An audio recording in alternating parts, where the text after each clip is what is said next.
I want to ask you about your own government's Energy and Environment Minister Matt Kean.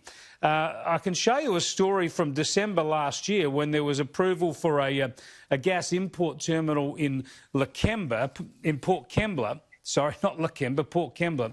And Matt Kean says this was great news. There's a lot of potential in the gas industry and all the rest you'd expect from an energy minister. But then just last month, when approval is given for the exploitation of more gas at Narrabri that's going to produce export dollars for New South Wales and cheaper energy for New South Wales, Matt Kean says this is no good, that there's no future for gas in New South Wales or Australia.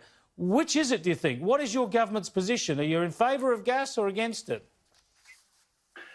Well, Chris, you can't, a minister in particular cannot give conflicting views on, an energy minister can't give conflicting views on issues such as gas.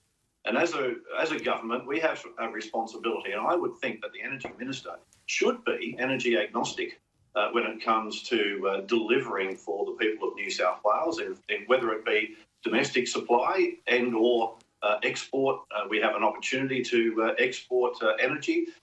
We are an energy powerhouse of Australia. And if I was the energy minister, I can tell you I would be energy agnostic, and I would be making sure that we put all the policies in place to ensure that we could get all the investment we possibly could to drive down prices, whether it be gas or electricity, to bring back the manufacturing sector, to bolster our agricultural sector. When you look at abattoirs, for example, who are huge gas users, when you look at companies that make bricks, for example, and we need that for our housing construction, we've got a huge opportunity here. And for an energy minister to, on one hand, 1 month in December last year, to turn around and say this is fantastic, only to a different audience, I may add, say recently that gas has got no future, I think is untenable, quite frankly, as an energy minister.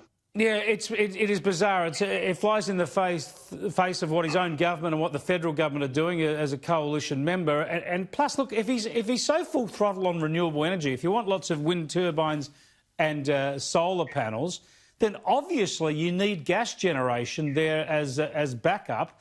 Because coal won't work in that situation, and the gas has lower emissions anyway.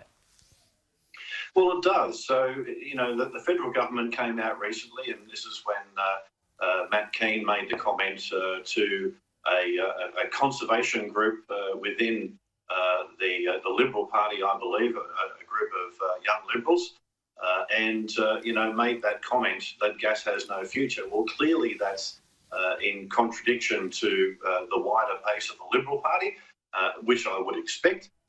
We've got a situation here where we've got an energy minister who is picking sides, and you can't go and pick sides.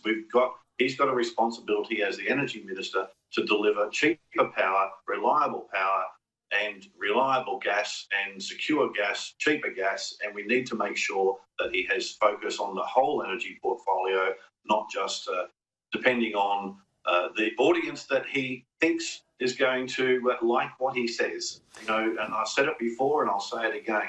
If you keep focusing on the politics, then the policy loses out.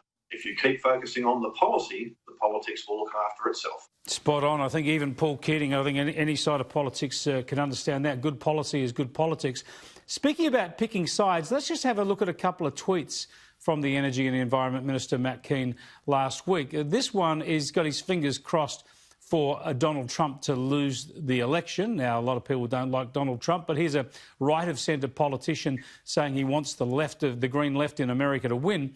And here he is tweeting with a robust endorsement of a book called The Carbon Club, which essentially argues that there's some sort of grand conspiracy between coalition politicians, right-of-centre politicians, big energy and science deniers to stop action on climate change. I mean, this is nutty stuff, isn't it?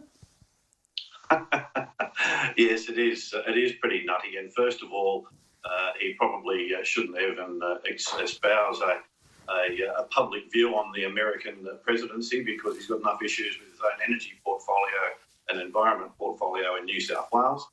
And, you know, what does he really think, that the investors in the renewable energy sector are doing it all out of the goodness of their heart? I mean, seriously. Yes. I mean, you know, there are so many people, and you know, he made the comment around the fact that, you know, we've got to get away from the self-interest groups and look at the community interest. Well, you know, tell me how it's not in the community interest that someone wants to invest millions of dollars, employ hundreds or thousands of people, and tell me how that's not in the community's interest. And, you know, as a politician, you get lobbied all the time. And if you can't decipher for yourself what is in the community interest or a particular selfish interest that you do come across from time to time, then you shouldn't be in politics, quite frankly, because it's politics 101.